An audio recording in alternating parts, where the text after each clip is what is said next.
Hey guys, my name is Max Convexity. Thanks for tuning into my channel. I really appreciate y'all for being here.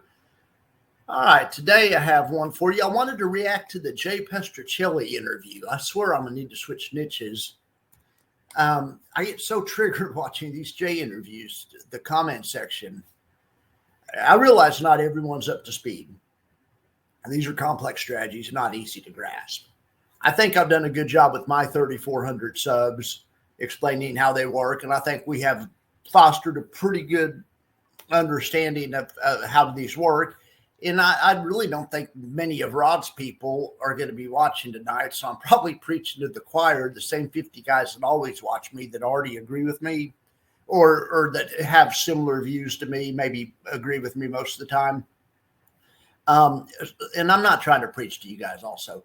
This is going to be nothing in this video I haven't said in other videos before, maybe just trying to think of some different ways to talk about misconceptions. Well, the first misconception is Jay addresses, what the hell is even recovery rate? I mean, just kidding. I know what it is. I understand why folks root for fast recovery rate. I'm for a fast recovery rate also. It's just not a fair metric to judge the fund by. It's out of control of the fund manager. A faster recovery rate tells you that the underlying goes up all the time. NVDY has a fast recovery rate. MRNY has a slow one, right? Or MRNY may never recover, but I don't know. It's not that MRNY is a bad stock. It's that MRNA is a bad stock. The recovery rate is determined by the stock's performance. There's no guarantees the ETFs are going to recover at all. Like I said, I don't know if MRNY will ever recover, but they said the same thing about Tesla. And I mean, and look at it now. Point being, it has nothing to do with MRNY, everything to do with MRNA. At this station, I'm trying to make the metrics have more to do with MRNY.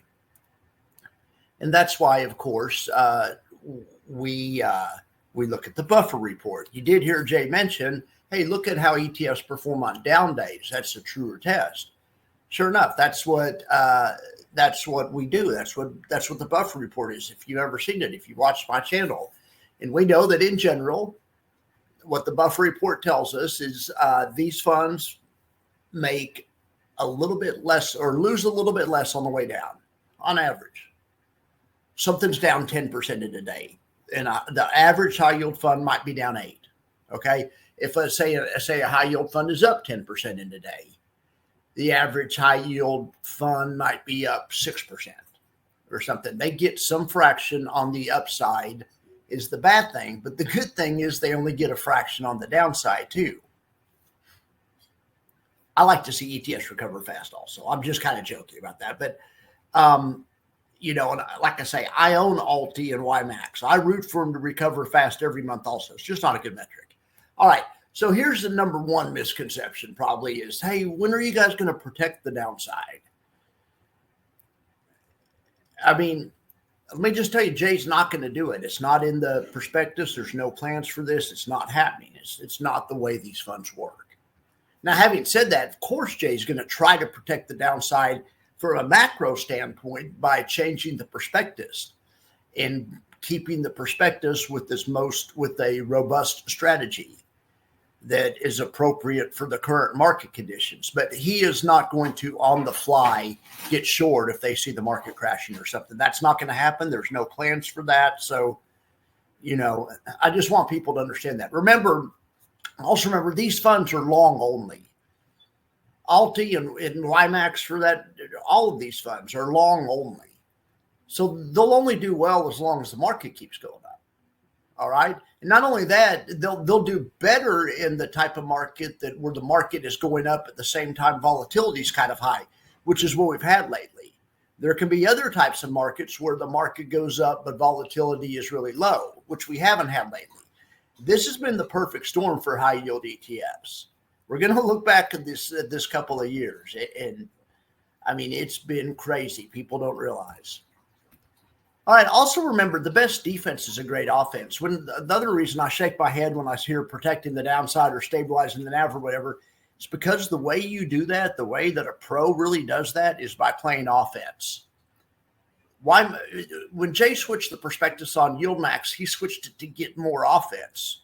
He didn't buy puts. He bought an extra call, right? It didn't really make sense. But look at Tesla now. Look at Tesla before he switched the formula. Of course, that's not really fair also, because Tesla's doing great lately because of Tesla. So that's kind of a bad example. But look at any of the other yield max funds. They're getting more upside. That's what's causing them to look like they're getting less downside. I don't think they are really getting less downside. I think they're getting more upside, which helps what appears to be with the downside erosion. Being capped is actually a serious problem. Being uncapped is huge. The covered call spreads fix the problem of the capped upside. Now it's partially capped, but it makes a big difference. It really does. You heard Jay give me credit for short Alti, which is a short version of the high yield fund Alti. And I don't want credit for the name. I want credit for the concept. Once they give us short Alti, it's all over. Then we have all the tools we need. You have long Alti when the market's going up, short Alti when the market's going down. You can use a combination of both of them. Maybe 70-30, maybe 80-20, maybe 90-10.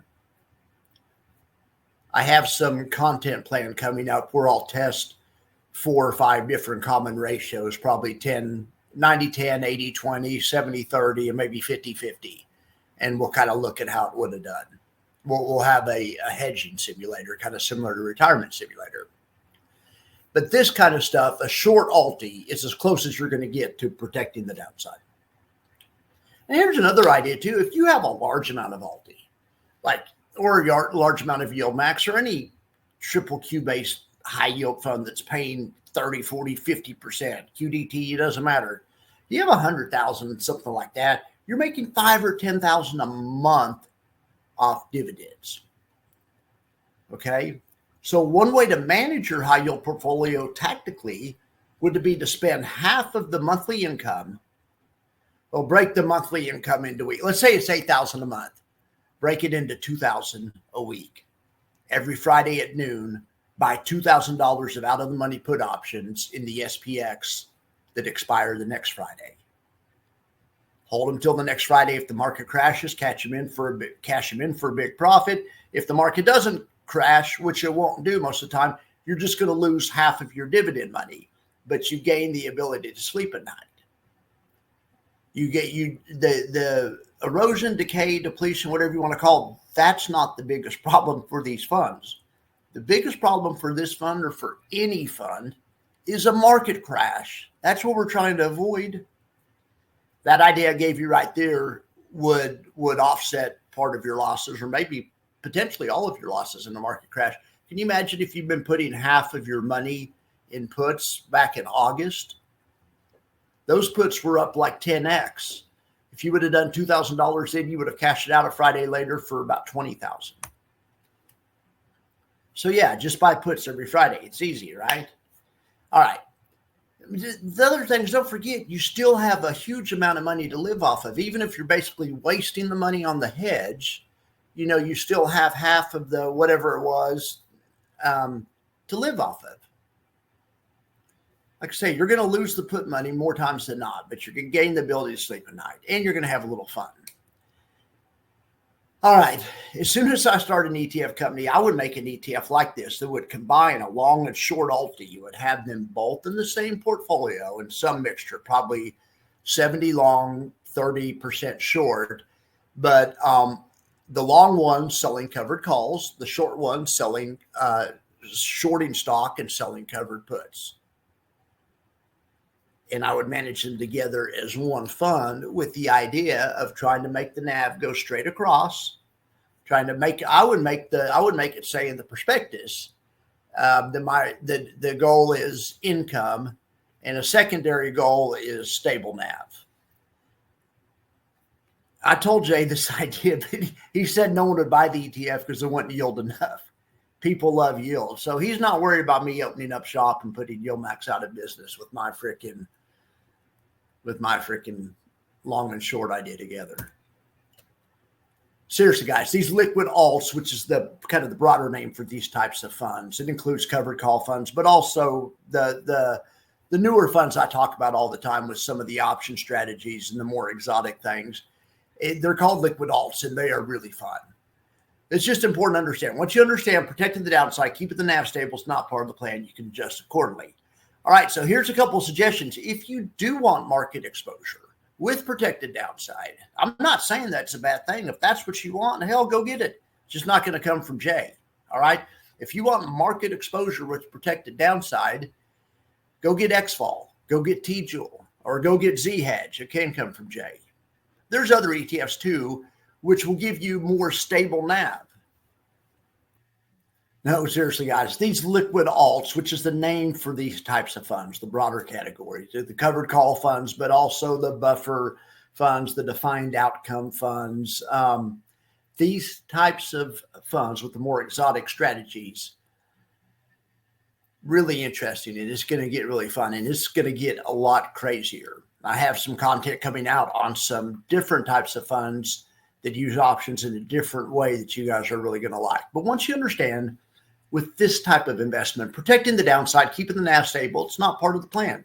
You can adjust accordingly. So if that's something that's important to you, stable NAV or protecting the downside, one way you could adjust is by not getting these funds. I'm not saying getting market exposure with protected downside is not important. I mean, hell yeah, it's important. But it's just not, you don't want to get these funds if that's what you want. You would maybe want to get XFall. I've had content on that, and I have some more content coming out tomorrow on that. T-Jewel, I've also had content on that. And or Z-Hedge. Okay, now the problem with those funds are it gives you protected downside, but it doesn't give you any income or very much. Okay, those aren't high income. Those are low income.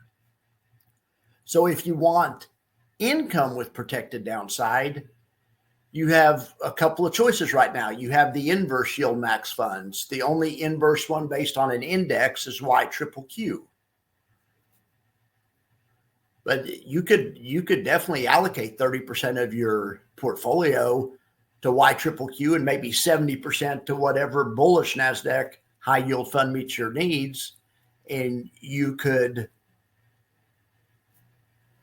have less volatility, be able to sleep at night, but still make an insanely high income. The decay, erosion, depletion are features, not bugs. I know it may not seem like it, but the whole erosion subject is super misunderstood. So is decay and depletion. I'm not even going to get into that today, but these fund managers are fine. I'm just going to call it DED factor altogether. Decay, erosion, depletion. They're fine with it. Or they understand how it works. An ETF that makes 100%, if you put a true serum in the manager and he has an ETF that's going to pay about 100%, because he has a back test that says it can pay 100%. Okay, well, guess what? You put a true serum in him, he would be thrilled if he only lost 50% in NAV. Because he's still making 50%, he's beating his benchmark, and he's creating alpha, lots of alpha. That's how they get paid, for beating the benchmark and creating alpha. The NAV loss is inconsequential to the fund managers. It's important to understand that. Just take half the yield of any ETF, and the manager would be thrilled to death if he only lost half of that value in his NAV. If something's paying 40%, the fund manager might be okay losing 20% in NAV and still making 20%, because that's still double the S&P. I'm sorry to have to tell you this, but the high yield funds are designed to do this. Anything that pays triple digits is going to have a lot of decay, erosion, depletion. In fact, decay, erosion, depletion, what it's really going to have is depletion. Depletion is literally the amount of the dividend coming out of the NAV. And that's what most of the DED is because of, is the depletion. All right. Think of these managers like the government and the dead factor, like the New Jersey drones. The government knows about the drones. They know they're there, just like the manager's aware of the dead factor. They just aren't talking about it. Just because an ETF has a high dead factor doesn't make it a bad ETF necessarily. Let's get into the retirement simulator and kind of see how that works. Okay, so I have a sortable table here. Okay, so what I want to direct your attention to, I have all these funds here, and these funds have all been around for a year. So there's no new funds. There's no round hill in there, but the ones that have been around for a year and the ones I talk about all the time. So like XVol and ZVol and Tesla, and you guys can imagine there's about 40 or 50 funds here. Well, let's sort all of these 40 or 50 funds by NAV return.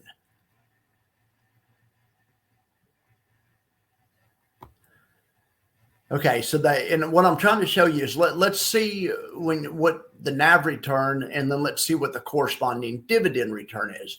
So it doesn't even matter what fund it is. Don't even worry about this. One returns 100, only has a 2% dividend. Okay, this one has 44% NAV return, only has a 0.5% dividend. This one has 41% NAV return and has a 24% dividend. This one has 36% NAV, only a 1% dividend. This one has 35%, less than 1, 33%, less than 1.